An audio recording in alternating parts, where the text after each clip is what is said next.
Hello and welcome.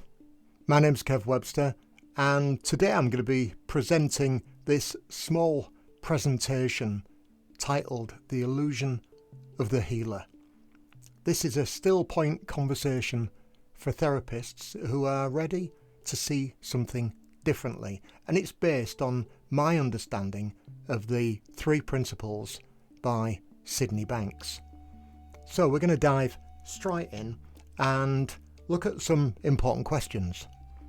And one of the most important questions for me is, what if the most powerful moments in your therapy room have nothing to do with your technique?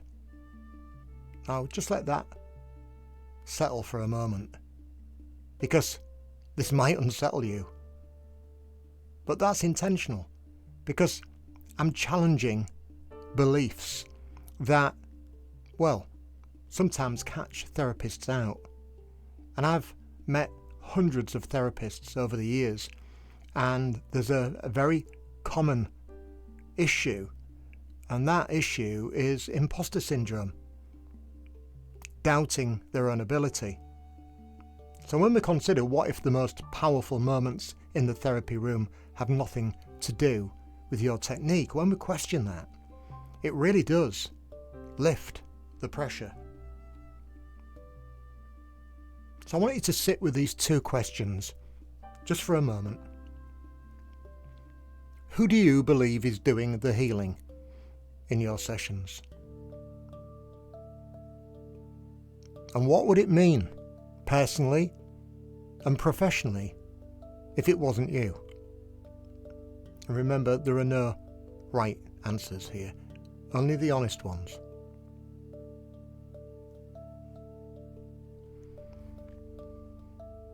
So most therapists carry that hidden layer beneath their professional confidence, that quiet fear of missing something important, the effort of appearing certain when you feel uncertain, the incongruence that you feel in that. I've felt it myself, the invisible weight of feeling responsible for whether that client changes or not. And there's always that background question of, am I good enough for this person? And those questions don't start during the session, they start way before the session. So all of that, let's call it negative thinking, all of that insecurity is building up over time. So here's the belief underneath it all. If you believe you are the one who causes transformation, you must also believe that you can fail to create it. I'll say that again. If you believe you are the one who causes the transformation, you must also believe that you can fail to create it. That's a lot of pressure. How much energy does that belief quietly require?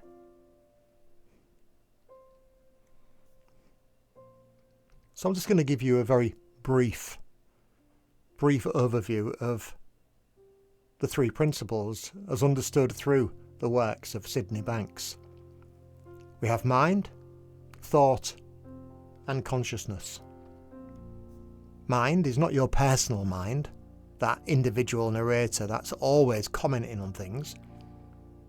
Mind, as described here, is the intelligence behind life itself. Now, some people might call it spirit, God, wisdom, insight. There's all different names for it. It's the same principle that organises all those trillions of cells in your body without you even having to think about it.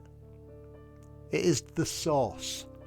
It's not something that you have, but something you are part of. So your client's well-being ultimately rests in something larger than your techniques. That's what this is pointing to. Thought is how human beings create experience from the inside out. Not occasionally, constantly. Every feeling, every perception, every story about ourselves and our clients are all thought in action. All of it. And thought looks like reality, doesn't feel like an opinion. It feels like the truth about how things are. So look at it like this. Thought is the paintbrush. The world you see in your therapy room is a painting. It's not the wall. And then we come to consciousness. Consciousness, the faculty that brings thought to life as a lived experience. It's the animator. When I think of consciousness, I think of lights, camera, action, surround sound. And together, thought and consciousness create that felt sense of being alive in the world that seems completely real and completely external. So if you're talking to a client about something in the past, your client isn't responding to the event in the past, they're responding to their thinking about it. And it's made vivid and real by consciousness, which means the past isn't actually in the room. The thinking about it is. And thinking can change in an instant.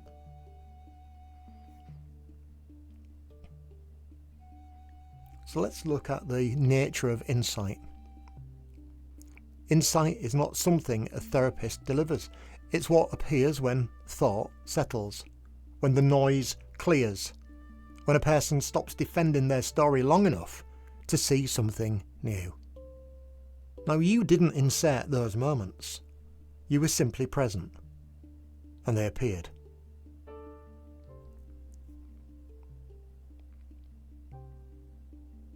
So I'd like you to think about the most powerful sessions you've ever had. What actually changed in that moment? Did the change come from something that you did, or something that the client suddenly saw?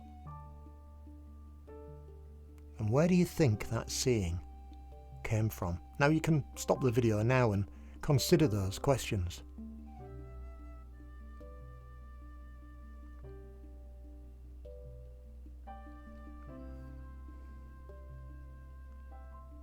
So let's reframe that therapist role. Your role isn't to create change. Your role is to create conditions where thought can settle enough for something new to appear. It's not a technique, not a performance. It's quite simply presence.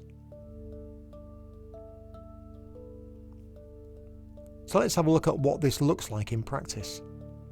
Presence, meeting your client without an agenda, being genuinely curious rather than already composing the next interventions, being prescriptive, diagnostic.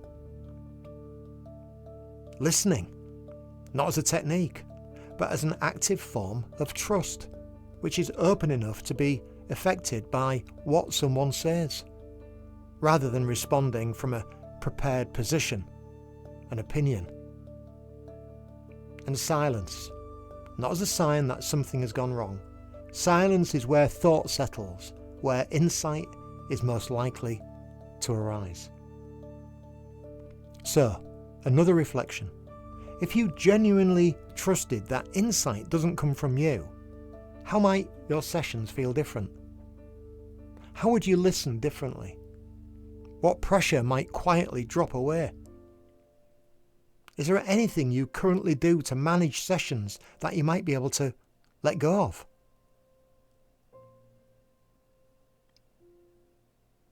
The intelligence behind life, mind. Right now, without any of us thinking about it, our hearts are beating. Our immune systems are making thousands of decisions a second. Our cells are communicating, regulating and repairing. That same intelligence is the source of insight. You don't generate it, you're downstream of it, and so are your clients. So take a quiet moment with this question. What might change in your work, in how you sit with people, how you listen, how you show up, if you truly trusted that insight doesn't come from you? And you might want to write something down about that.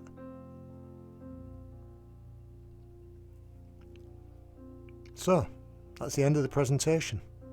You are not the healer. And that might be the most freeing thing that you hear today. Your presence matters deeply. Not because you create transformation, but because you create space for it. So, if this presentation has connected with you, resonated with you, spoken to you, then I would love for you to join us at the Stillpoint Retreat in Spain, in Albia, in the Costa Blanca, on the 24th and the 26th of April 2026. Both myself, Kev Webster, and my business partner, Ewan Jupp, will be presenting the Stillpoint Retreat. 3 days in a beautiful sun-drenched environment, in a beautiful hotel. We're just a few hundred metres away from the beach. All of the details are on this page, and this page is where you would book your place on the retreat as well. It's a wonderful hotel. I've been there many times, and it really is a treat, a great place to unwind and reset. Now, we do have the early bird price of $695, and if you are a registered business or you're registered with VAT, then that will be cheaper as well. So all of the details are on this page. I will put the link to this page underneath this video so that you can find out more information about it.